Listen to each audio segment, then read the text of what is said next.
अगर आपको डर लगता है तो ये जगह सिर्फ आपके लिए है। हर कहानी में छुपा है एक राज, हर राज के पीछे एक साया। खौफ नगरी में ऐसी ही हॉरर एनिमेटेड कहानियां मिलती हैं, तो तैयार हो जाएं हर हफ्ते एक नए खौफ के लिए। चैनल को लाइक, शेयर, सब्सक्राइब करना न भूलें और कमेंट बॉक्स में अपनी राय से आगाह जरूर करें। रात का पहला पहर था। शहर के किनारे पर खड़ी पुरानी लाइब्रेरी में सदियों पुरानी खामोशी बसी हुई थी। कभी ये जगह इल्म का मरकज हुआ करती थी, मगर अब सिर्फ धूल, मकुड़ जाले और भूली बसरी किताबों की सिसकियां बाकी थीं। चांदनी खिड़की के शीशों से टूटी फूटी रोशनी अंदर डाल रही थी। हवा का एक झोंका गुजरता तो अलमारियों के दरवाजे हिलते और कागजों की सरसराहट ऐसी लगती जैसे कोई सांस ले रहा हो। इन्हीं किताबों के दरमियान एक अलमारी थी। कहा जाता था कि उसके अंदर एक ऐसी किताब है जिसे कभी नहीं पढ़ना चाहिए।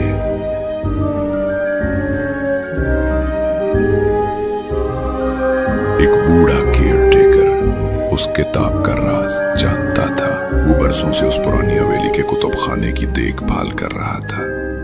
किसी को नहीं मालूम था कि अलमारी के पिछले खाने में रखी वो गर्दालूद किताब असल में क्या छुपाए हुए है। लोग उसे महज एक आम पुरानी किताब समझते थे, मगर केयरटेकर जानता था कि उसके औराक में एक ऐसी कहानी दफन है जो वक्त के साथ मिट्टी में नहीं मिली।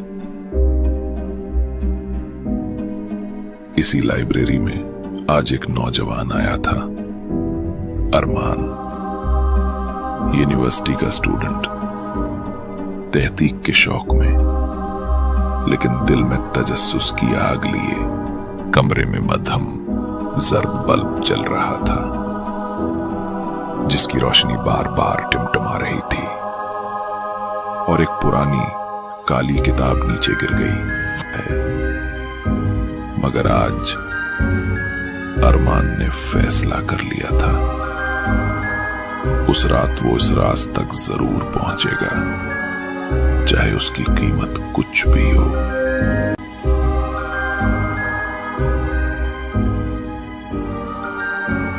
अंधेरा लाइब्रेरी के हर कोने में फैल चुका था। अरमान के कदमों तले फर्श चरचरा रहा था, जैसे जमीन खुद उसके कदमों का बोझ बर्दाश्त करने से डर रही हो। वो किताब अब उसके हाथ में थी, लेकिन ऐसा लग रहा था जैसे किताब उसे पकड़ चुकी हो। हर सफा खुद ब खुद पलट रहा था और हर सफे पर वही लफ्ज लिखा जा रहा था, अरमान, अरमान। उसने हिम्मत की और किताब बंद कर दी। उसने सब छोड़ा और अपने अपार्टमेंट की तरफ भागा। अरमान ने कांपती हुई आवाज में कहा, समीर, यहां कुछ अजीब हो रहा है। समीर ने कहा, ओ खराफात छोड़, दिखा मुझे भी। वो दोनों उस किताब का सच जानने के लिए उस रात के अंधेरे में लाइब्रेरी की तरफ रवाना हुए।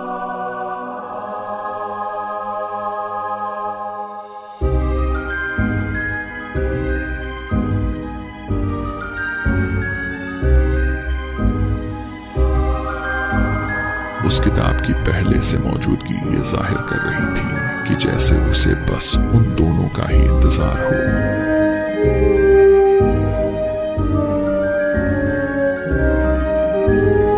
समीर ने हैरत से किताब के सफ़े पर देखा। उसके चेहरे पर दहशत जम गई। सफ़े पर अब लिखा था, समीर। अरमान ने खौफ से चीख मार दी, बंद कर इसे, जल्दी बंद कर इसे। लेकिन देर हो चुकी थी।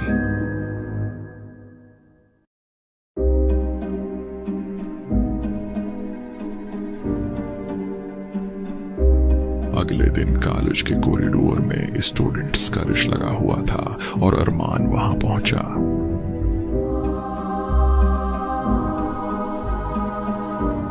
समीर की लाश पंखे से बेजान मुर्दा हालत में झूल रही थी। अरमान ये सब देखकर दंग रह गया और रोना शुरू हो गया। अरमान अपने आप को उसकी मौत का जिम्मेदार मानकर जैसे टूट गया था। वो उदासी की हालत में कुछ मुन्ना में बड़बड़ा रहा था कि अचानक कीर टेकर वहां पहुंच गया।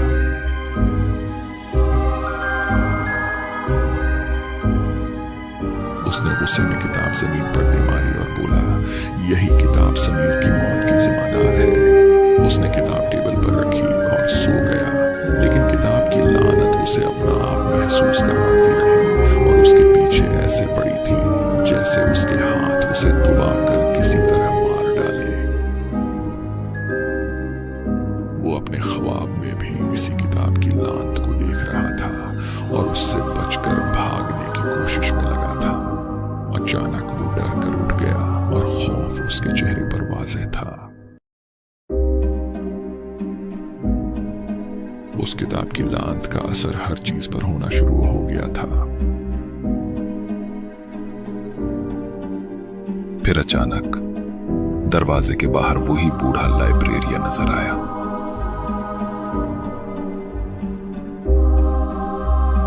ये किताब नहीं, कैद है। अब तू भी उसी में लिखा जा चुका है, अरमान ने कपकपाते लहजे में कहा। उसे खत्म कैसे करूं, बताओ मुझे, बूढ़ा आहिस्ता से बोला। उसका अंजाम सिर्फ मिट्टी जानती है। उसे दफन करो उस कब्रिस्तान की मिट्टी में जहां इसे लिखने वाला जादूगर दफन है।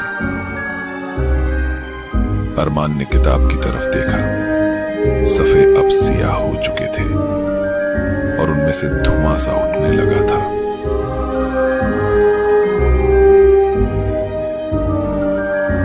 उस किताब का असर कीर टेकर और अरमान को छूना शुरू हो गया था। उसने जल्दी से वो किताब बंद की, बैग में डाली और अंधेरे में दौड़ पड़ा।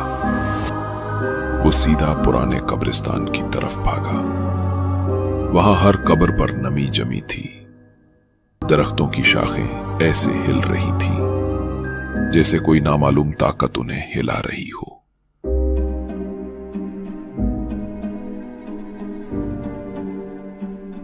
आज बरसों बाद वो किताब अपने अंजाम को पहुंचने लगी थी इस कब्रिस्तान में। अरमान बोला, आज ये कहानी खत्म होगी। किताब नींद से जाग रही थी और अपना वजूद महसूस करवा रही थी।